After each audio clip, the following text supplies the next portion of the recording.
Okay, in today's video I'm going to be looking at this Buffalo Primus stove.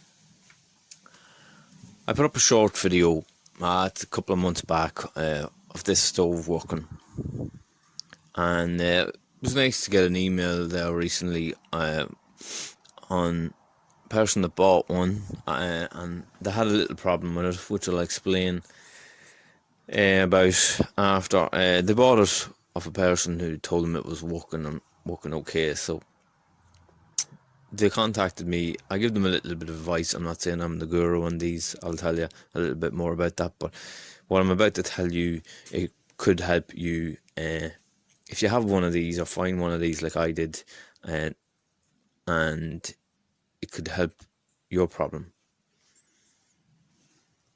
I found this. I'll put a picture up of what this looked like when I found it. I hadn't a clue what it was, as you can see. But I wasn't long finding out. Okay, it didn't look anything like what you're looking at here when I found it, but I found out that it was actually a Primus stove. It was belonging to my grandparents, and it was used as their main cooking source back in the late 40s, early 1950s. There was probably barely electricity just in the house when they were using this. So when I found out what it was, I was pretty confident on getting it back working. And as you can see from the picture, I hadn't a clue what it was, what I was dealing with, or where I was going to go. But I found a brilliant website called I think it's Camping Stoves, and they give me a lot of information on it and things to do with it. And luckily enough, you can still get parts for these. There's one or two places make some new, and then there's another place breaks them in the United Kingdom. I believe there could be somewhere in America too that does it. I'm not sure. Anyway, that's not what this video is about. I'm not going to give you a tutorial on them. I think they're a fantastic tool. There's plenty of videos on the internet about them, so I'm not going to bore you with one. But what I'm going to show you now is possibly a big problem I think a lot of people have with them, and then just leave them there after they get them. So the person that contacted me by email bought it, as I said, I've been told it was working. So they found out that they weren't getting compression on. They were getting slight compression, but it wasn't enough to keep the kerosene jet flame coming up on them. These run on kerosene, by the way. It used to be a thing called paraffin they ran on, but it's kerosene now. And may I say, they run on the smell of it. I can't believe it. You know, you would I actually have two shorts up. I've another one of me just frying an egg with it there, and I must say they're so fun to use. A lot of people use them now. Obviously they're a collectible now, but a lot of people use them when they're going camping and that. There's a little windshield you can get, I believe, for them. I must look into getting one for when you're outside, the way the wind won't kill the flame. Anyway, these work on pure compression. So this here is like a piston in your engine, you know, it builds the pressure. Anyway, I'm not going to go pumping this because there's kerosene in this and it'll only start squirting up. But the person that contacted me by email, they were only getting slight compression. When you release this key, there's a hole here and the air releases, so when you finish it, always screw back a little bit. Now, as I said, the kerosene is smelly, and it does evaporate, but there's a fierce smell of it. So just be careful if you do have one of these. Don't go lighting it in the house or anything like that. I'm in an open shed here at the minute, a very open shed. You possibly can hear the wind. It's very windy out. I'm well ventilated, so if you're doing anything like that, this is a silent one, I believe. Going on this, I got this original Buffalo top from one of the places that does this, but there was another one, I believe, I'm not sure on the name of it. It's a roaring type flame where it's a lot noisier. But okay, the person contacted me. They couldn't get compression. Only a slight, when they let off the key, it was only a slight little hiss. So when they went lighting up and pumping and everything, there was basically nothing happened. They said they were pumping at this piston, which goes up and down the whole thing, and losing air.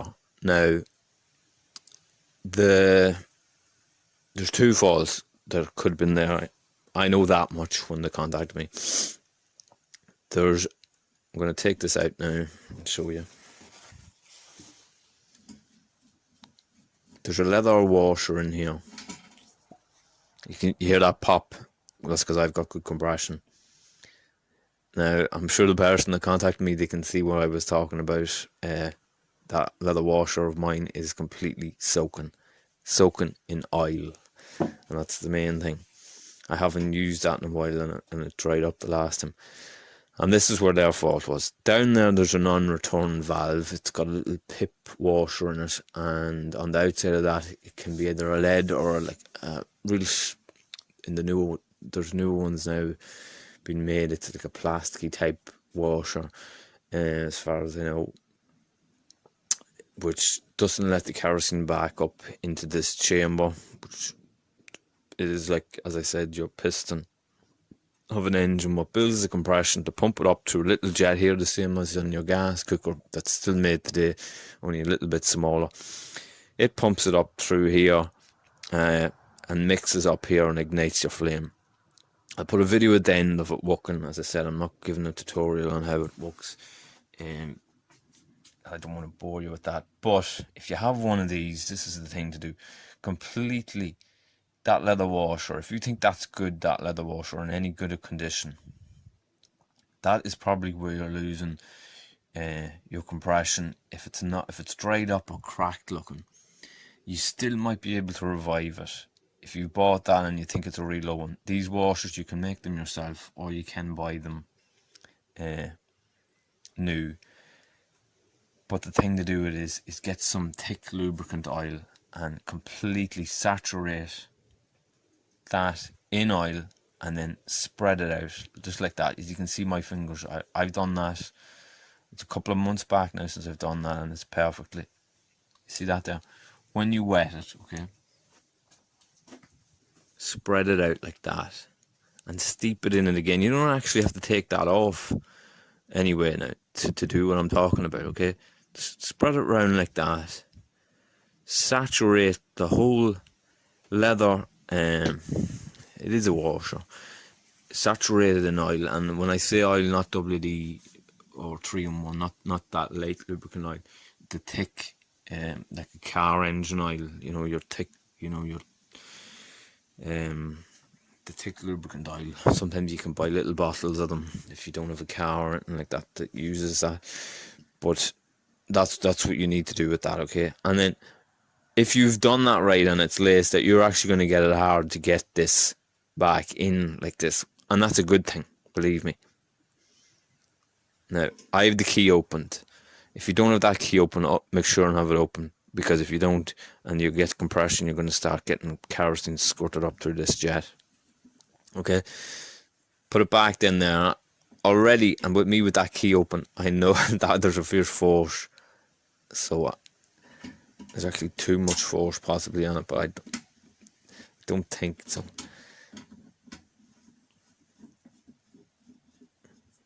As I said, when it's light, and as I'll show the video, a couple of pumps of that, the whole thing fills up and it burns for a long time. But that's where your problem is. You need to pump that there. Now you can see that there was a little stick on it. That's where your problem is. If you're losing compression, try that first. If not, it'll be looking like your non-return valve would be the problem. The valve itself is a little brass thing. It's got a pip rubber washer in it. It usually needs to be changed, and the valve might need a wee bit of a cleaning up. This is nearly 95% all made of brass, bar the legs. So what I do with that is I just steep it in a little bit of diluted white vinegar, not fully concentrated white vinegar. Diluted. I leave it in it for a few hours, take it off, and then rub it up with either a brass. I don't like coming at it with a brass wire brush, but if you rub it up, they usually clean up fairly well. Now,